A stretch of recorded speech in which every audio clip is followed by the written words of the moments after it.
Hi folks, thank you very much for joining me for this situational briefing from here in Israel as a war has broken out. A war whereby the United States and the states of Israel together are launching targeted strikes against the regime inside Iran.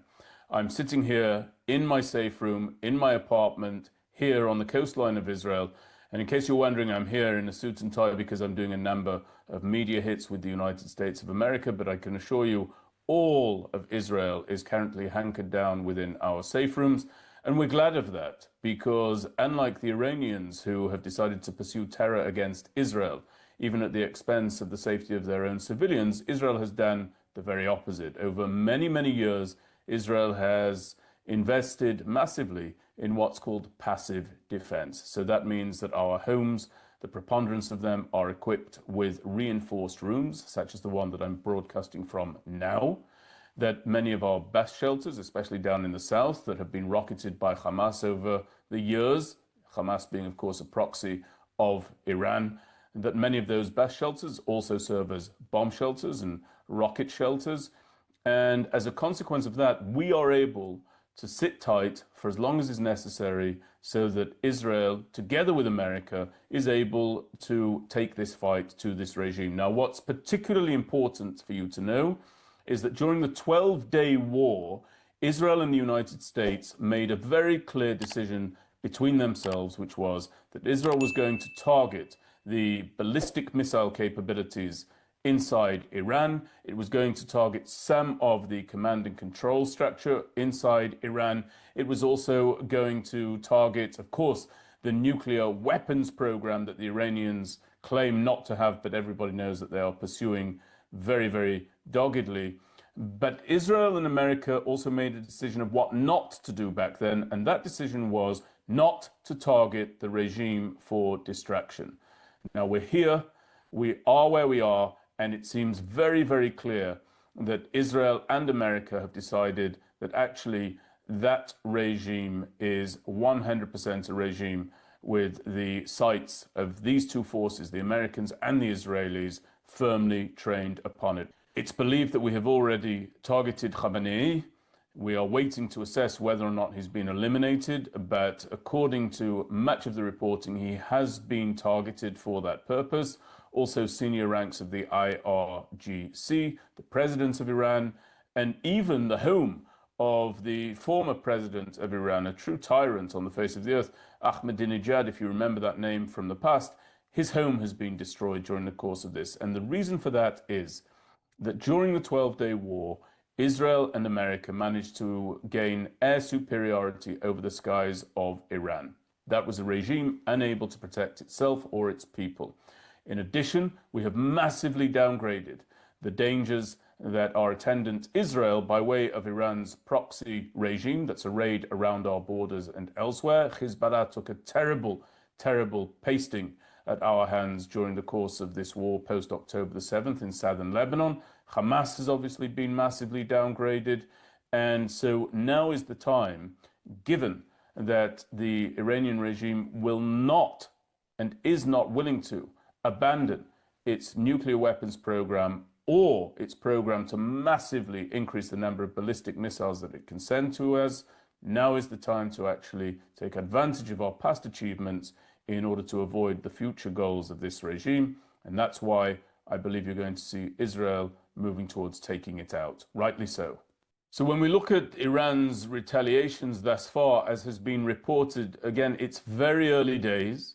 This began in the early hours of the morning here in Israel. And at the time of this recording, many of the battle damage assessments are yet to be undertaken across a number of arenas, whether inside Iran or elsewhere. But if you look at the behavior of the Iranians thus far, it's very clear that they are as described. They do exactly what we said was written on the Iranian tin, namely they are a regional menace with global hegemonic ambitions. And how do we know that? Because they have really lashed out, incidentally, as they said they would. They have attacked American personnel now and American facilities, it's believed, in Qatar, in Bahrain, in the UAE, and elsewhere. The Iranians said that any strike on any part of its sovereignty would be viewed as an all-out war. They seem suicidal enough to reach towards that end. And I think that what we will see is the Americans pushing back very, very determinedly in order to ensure the end of that fire towards its assets over here in the region. The other thing that I want people to be very clear about is that there is a long history of the Iranians terrorizing Americans. I'll give you an example. So many of the amputees among the veteran community of the US Armed Forces are amputees because they came across, interacted with, were injured by way of IEDs, improvised explosive devices, that were arrayed throughout the battlefields of Iraq. And those IEDs were the brainchild of this Iranian regime. So many American personnel fell in Iraq because of Iran's assistance in the battle against the United States there.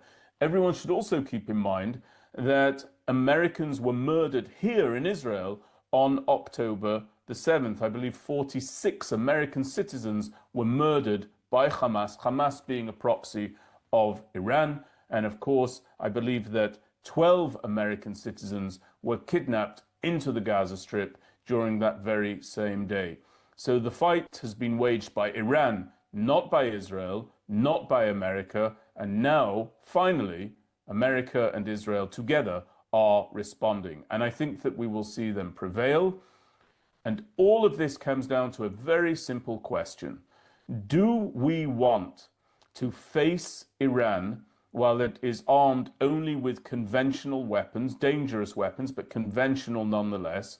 Or would we prefer to have to take on this genocidal regime once it realizes its goal of possessing nuclear weapons? To me, that question isn't even really a question. The answer is very, very obvious.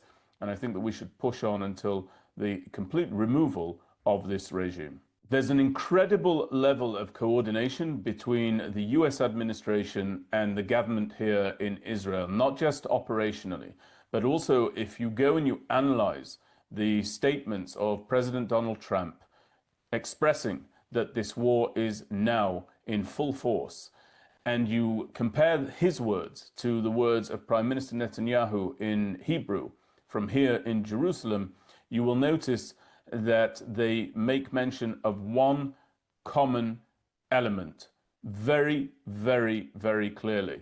And they do so in very similar fashion, and that is that now is the opportunity for the Iranian people to rise up and take back their country, that they will have the opportunity to rule and lead and govern their country in the image that they see fit, and that this assistance is in service of them.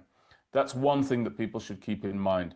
On a final note, I just want to say, as somebody who is a great admirer of the United States of America and considers many of its military personnel to be among my dearest, dearest friends, and also as a veteran of service here in the state of Israel, a veteran of combat duty, as a member of the IDF, I want to wish God's speed and God's protection over the members of both of those armed forces. May all of them emerge from this conflict safe and victorious, and may we all recognize and understand that rarely has there been a more just military campaign than the one in which we are now engaged, Operation Roaring Lion, as it has been dubbed here in Israel.